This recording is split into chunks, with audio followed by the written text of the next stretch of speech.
Ando.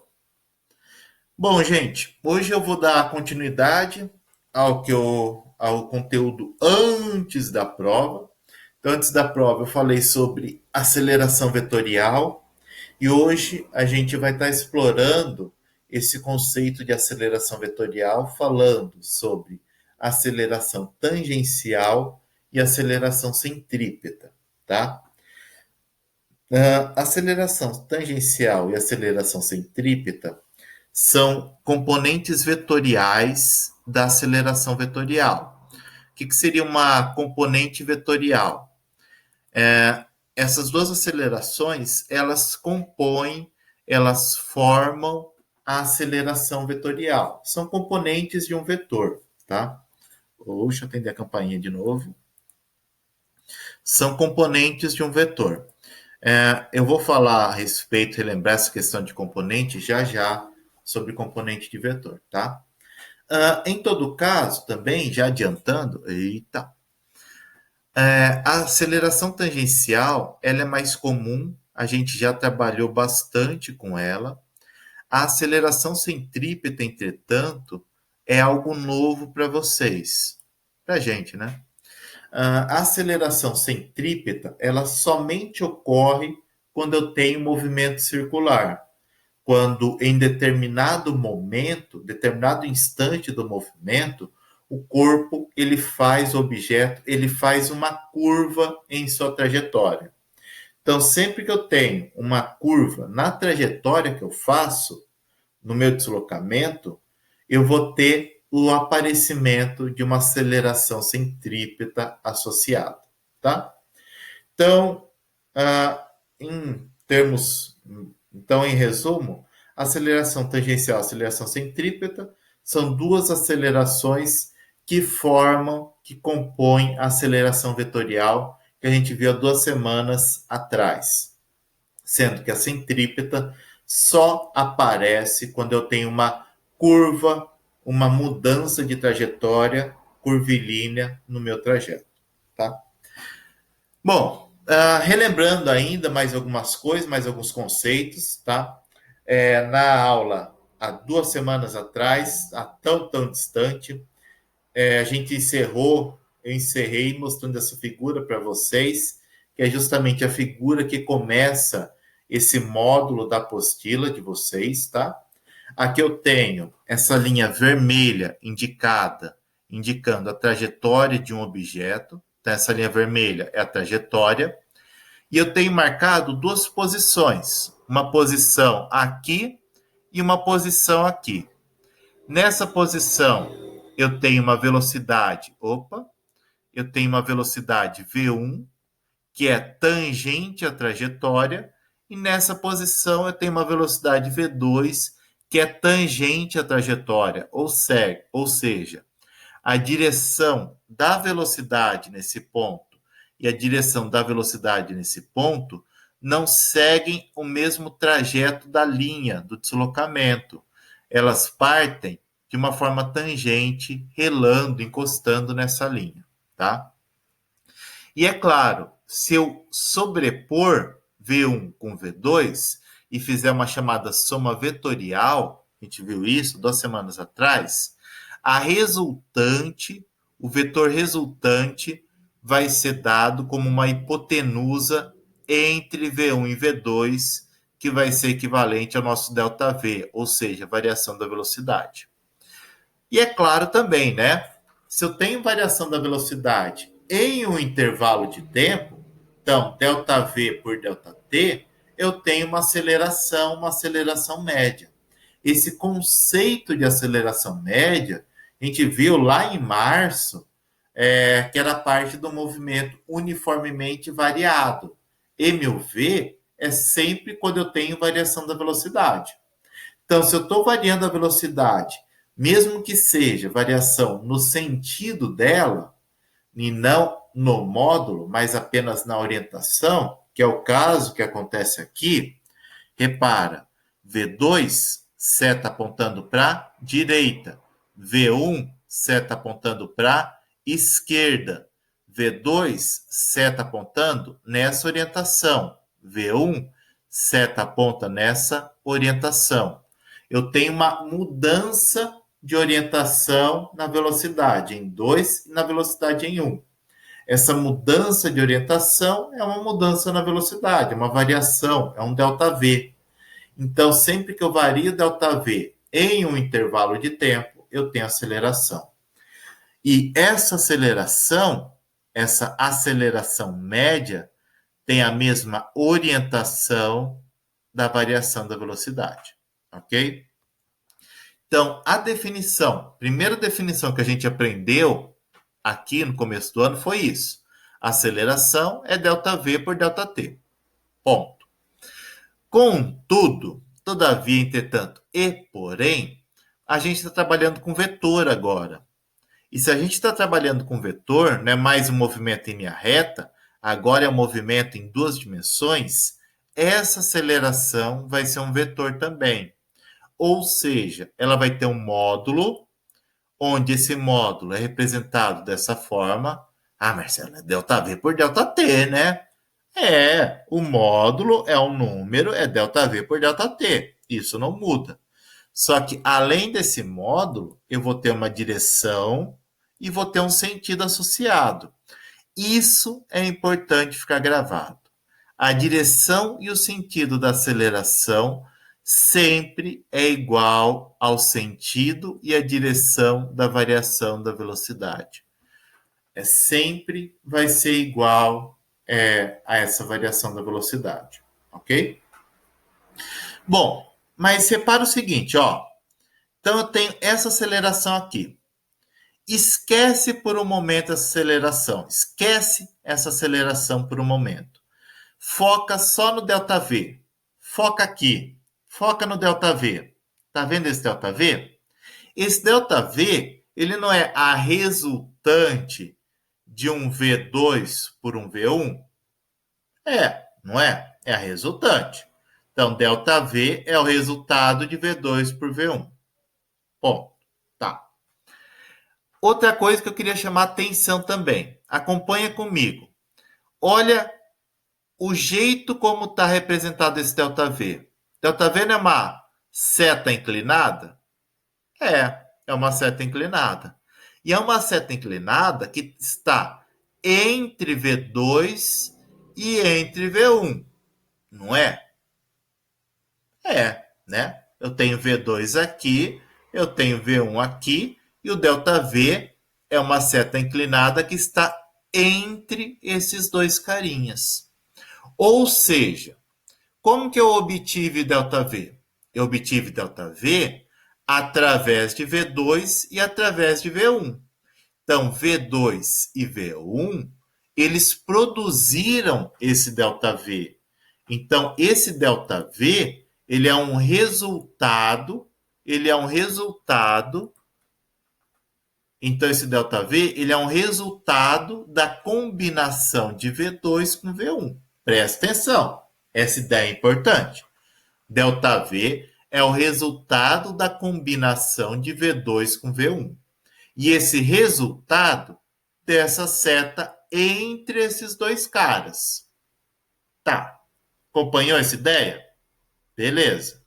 Agora, pensa comigo a aceleração média. Também não é uma seta inclinada? É uma seta inclinada. Não é como o ΔV?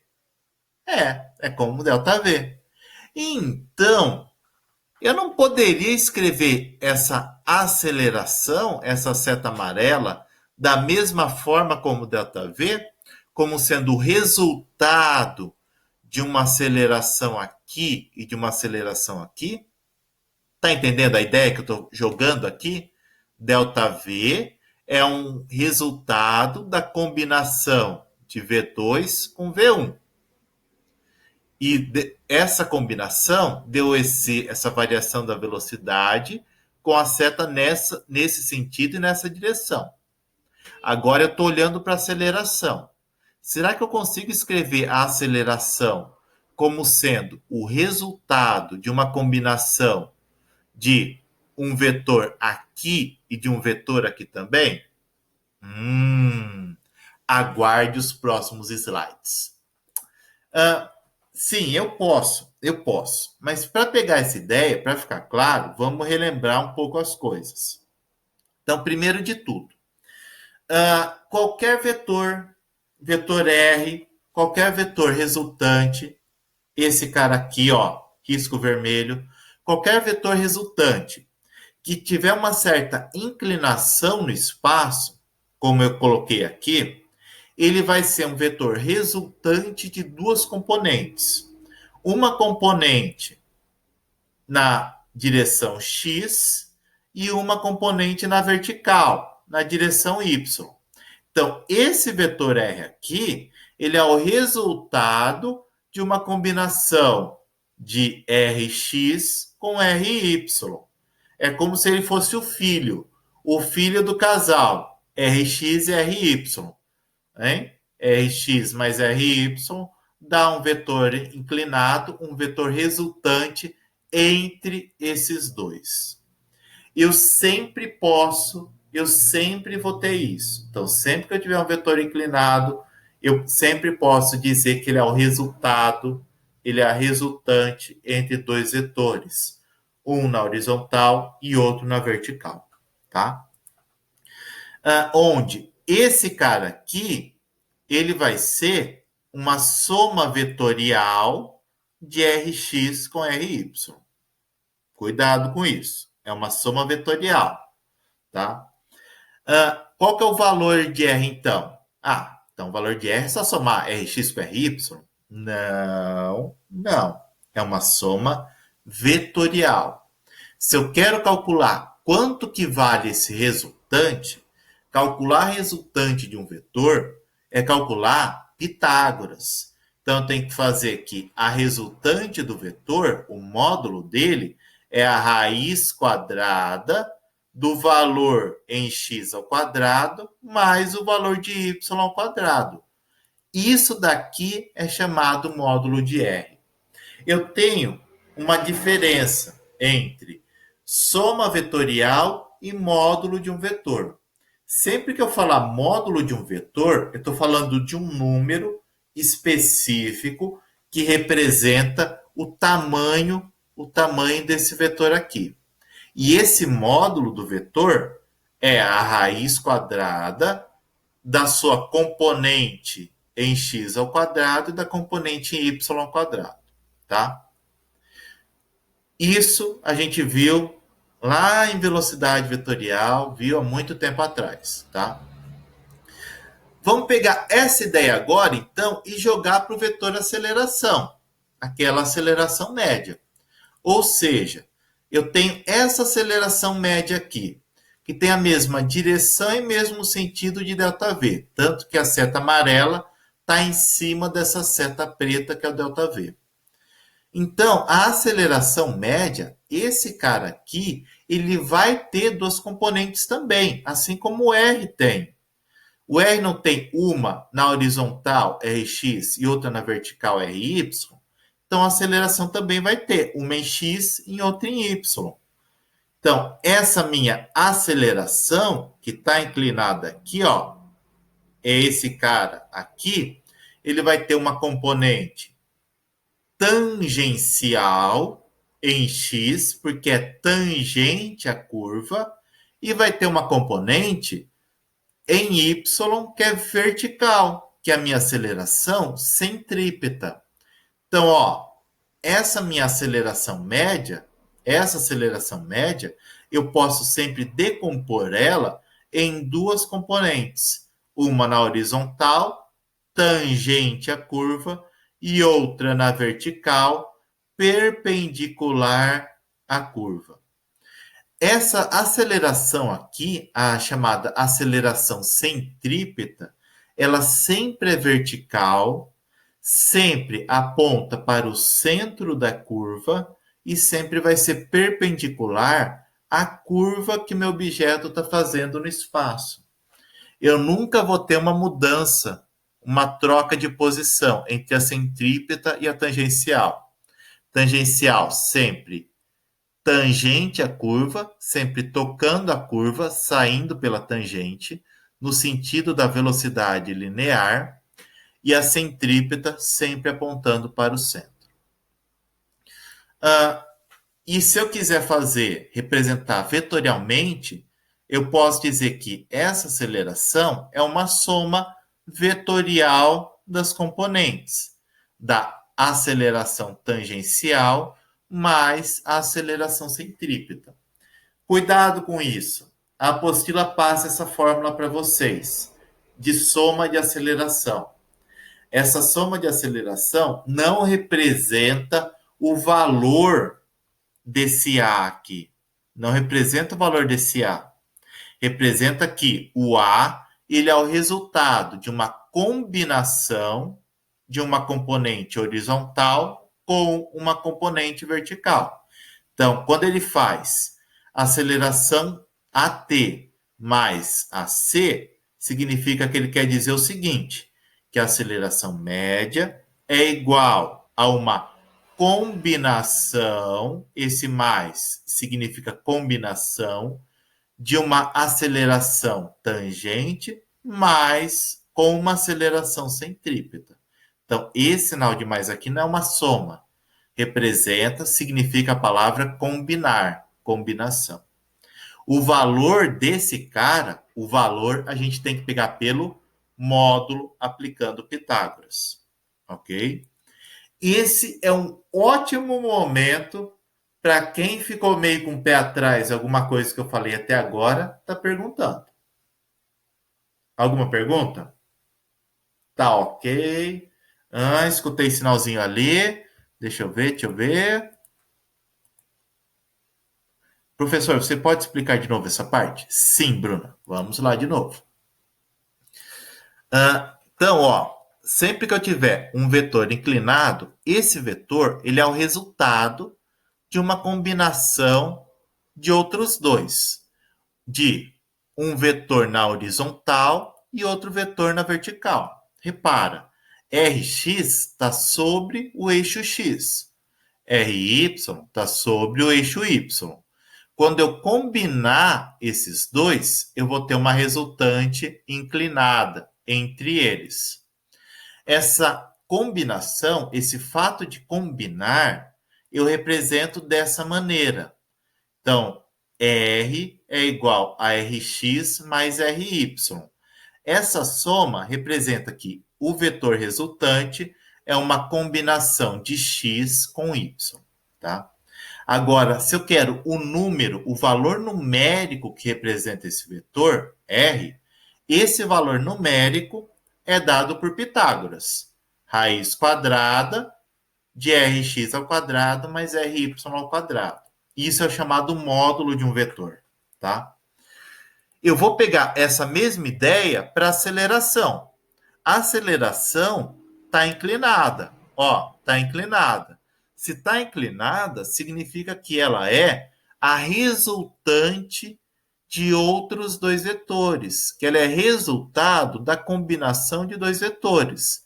Um vetor vai ser na horizontal, que eu vou chamar de tangente, AT, e o outro vetor vai ser na vertical, que eu vou chamar de AC, centrípeta.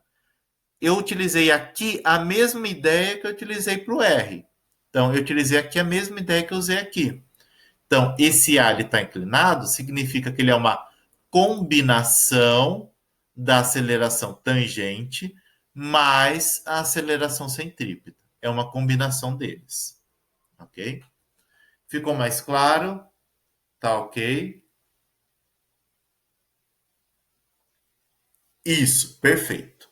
Aí eu só faço Pitágoras com o valor da centrípeta e com o valor da tangente. Então, repara aqui agora. Quando eu estou falando de aceleração vetorial, eu não estou falando apenas de uma única aceleração.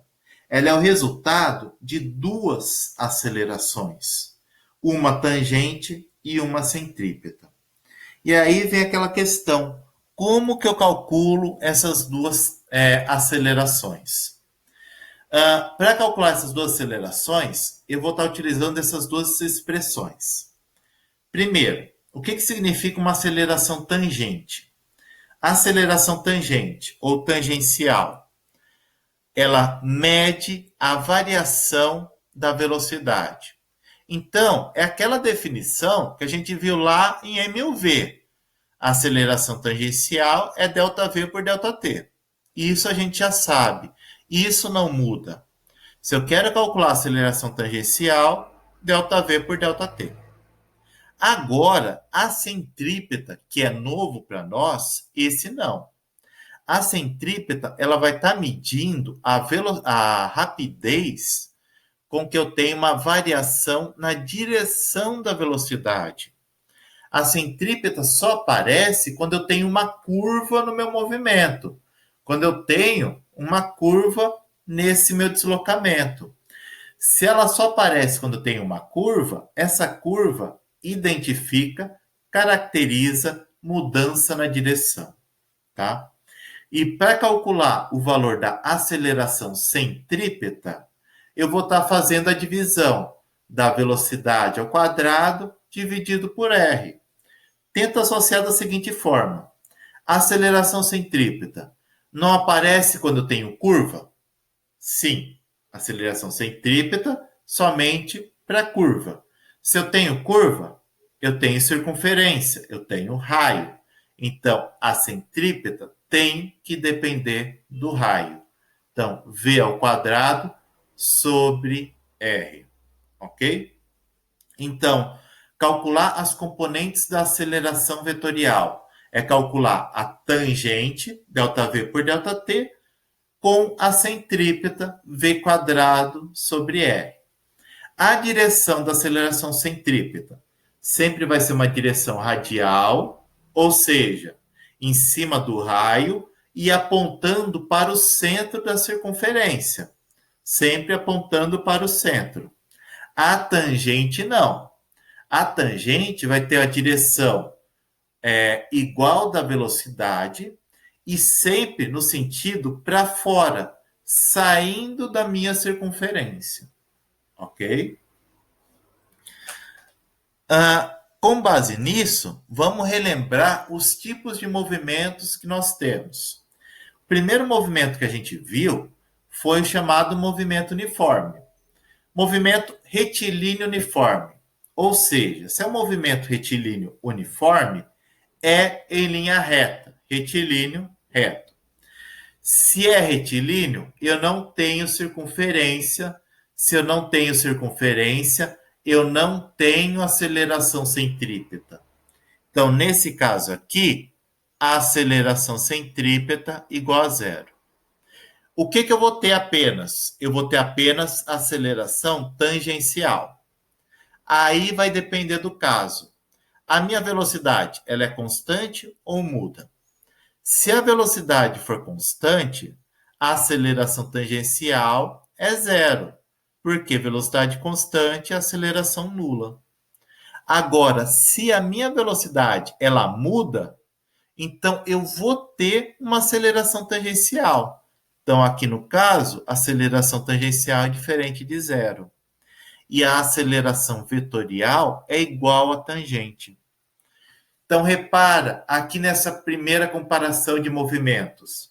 No MRU, movimento retilíneo, eu não tenho a centrípeta porque eu não tenho curva. Agora, a tangente, ela independe da centrípeta. Eu posso ter centrípeta igual a zero e tangente diferente de zero ou tangente igual a zero. Por quê? Porque vai depender unicamente da velocidade do meu corpo, se ela varia ou se ela é constante. Deu para acompanhar? Ok aqui? Beleza. Depois disso, a gente tem também o movimento retilíneo uniforme, só que retardado. Ah, retardado porque ele é bobo? Não, não. Nenhum retardado é bobo. Não tem nada a ver com isso, pelo amor de Deus. A gente fala que é um movimento retilíneo uniforme retardado no sentido que está reduzindo a velocidade. Ele está desacelerando. Então, a velocidade aponta para a direita, mas a aceleração está indo para a esquerda, mostrando uma desaceleração. Nesse caso aqui, então, de novo, é retilíneo? É. Tem centrípeta? Não, porque centrípeta depende de curva. Tá variando a velocidade? Tá, porque é retardado. É um movimento retardado. Então, se varia a velocidade, eu tenho uma aceleração tangencial diferente de zero. Ok? Isso, esses três casos foi para o movimento retilíneo. A gente viu, a gente estudou, estava estudando até algumas aulas atrás. O que, que muda agora? Muda quando a gente sai da linha reta e passa para o movimento curvo. No movimento curvilíneo uniforme, MCU, o móvel ele descreve em determinado ponto de sua trajetória uma curva. É como o carro na rodovia. De repente, a rodovia que está em linha reta, ela faz uma curva, faz uma mudança na sua trajetória. E quando ele faz essa curva, surge então a aceleração centrípeta. Nesse caso aqui, sempre que eu tiver uma curva, eu vou ter uma centrípeta diferente de zero. Agora, a aceleração tangencial, essa vai depender da velocidade. Por quê? Porque se a velocidade for constante, a aceleração tangencial é igual a zero.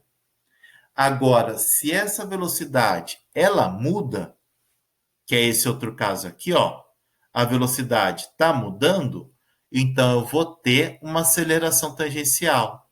E se eu tenho tangencial e se eu tenho centrípeta, eu vou ter uma aceleração vetorial A aqui.